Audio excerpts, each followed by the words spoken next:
மாவட்டம் சிதம்பரம் அருகே பூமுட்லூர் கிராமத்தில் உள்ள ஒரு தனியார் திருமண மண்டபத்தில் பரங்கிப்பேட்டை ஒன்றிய பாரதிய ஜனதா கட்சியின் நிர்வாகிகள் கூட்டம் மற்றும் உறுப்பினர் சேர்க்கை கலந்தாய்வு கூட்டம் நடைபெற ஏற்பாடு செய்யப்பட்டது. இந்த கூட்டத்தில் கலந்து கொள்வதற்காக பாஜகவின் மாநில நிர்வாகி அஸ்வத்தாமன் வந்திருந்தார். ஆனால் கூட்டத்தில் கடலூர் மேற்கு மாவட்ட தலைவர் மருதை கலந்து கொள்ளவில்லை என கூறப்படுகிறது. இந்நிலையில் கூட்டம் நடத்துவதற்காக அஸ்வத்தாமன் வந்தபோது நிர்வாகிகள் ஒன்று திரண்டு மாவட்ட தலைவருக்கு எதிராக குற்றம் சாட்டினர். மாவட்ட தலைவர் எந்த நிகழ்ச்சியிலும் கலந்து கொள்வதில்லை, சரியாக கட்சி பணிகளை செய்வதில்லை என கூறி மாநில நிர்வாகி அஸ்வத்தாமனிடம் புகார் அளித்தனர். இதையடுத்து பாஜக மாநில நிர்வாகி அஸ்வத்தாமன் கூட்டத்தை ரத்து செய்துவிட்டு சென்றுள்ளார். இதனால் கூட்டம் நடைபெறாமலேயே அனைவரும் கலைந்து சென்றனர்.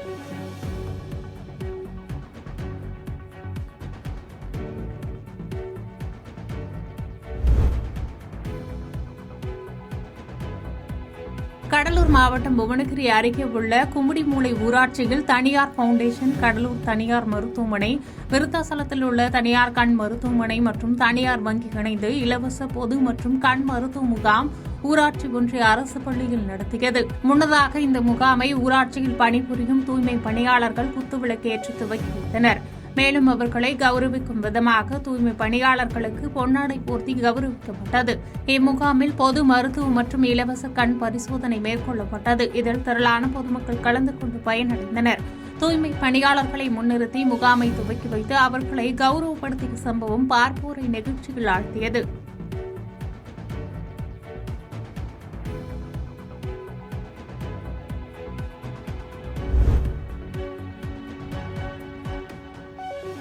ராணிப்பேட்டை மாவட்டம் நெமிலி அடுத்த புன்னை பகுதியைச் சேர்ந்தவர் கூலி தொழிலாளி பரமசிவம்.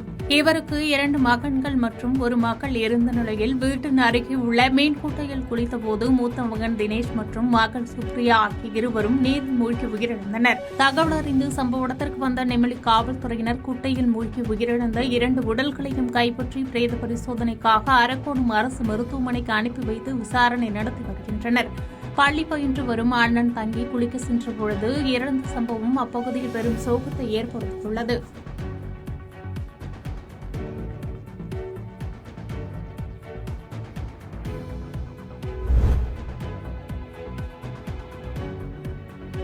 திண்டுக்கல் மாவட்டம் பழனியில் இந்து சமய அறநிலையத்துறை சார்பில் அனைத்துலக முத்தமிழ் முருகன் மாநாடு இன்று 2வது நாளாக நடைபெற்று வரும் நிலையில் பொதுமக்கள் ஏராளமானோர் பங்கேற்றுள்ளனர்.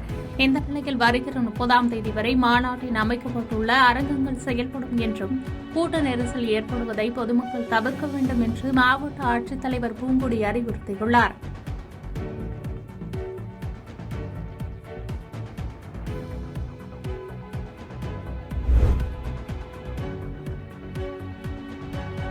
சேலம் மாவட்டம் ஓமலூர் அருகே 100 ஏரிகள் இணைப்பு திட்டத்தின் கீழ் தண்ணீர் செல்லும் கால்வாயை ஆக்கிரமித்து தார் சாலை அமைக்கப்பட்டுள்ளது. ஓடை ஆக்கிரமிப்பை அகற்ற கோரி சென்னை உயர்நீதிமன்றத்தில் அதே பகுதியைச் சேர்ந்த வழக்கறிஞர் கண்ணன் என்பவர் வழக்கு தாக்கல் செய்த நிலையில் உடனடியாக ஆக்கிரமிப்பை அகற்றி ஓடையை சீரமைக்க வேண்டும் என்று நீதிமன்றம் உத்தரவிட்டது.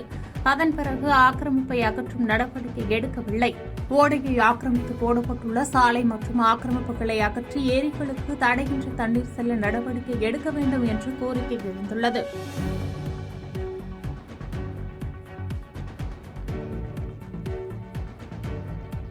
பாதகம் செய்பவரை கண்டால் நாம் பயங்கொள்ளலாகாது பாப்பா. மோதி மிதித்து விடு பாப்பா, அவர் முகத்தில் உமிழ்ந்து விடு பாப்பா. அண்மை செய்திகளை உடனுக்குடன் தெரிந்து கொள்ள இணைந்திருங்கள் இயம்நாடு தொலைக்காட்சியுடன்.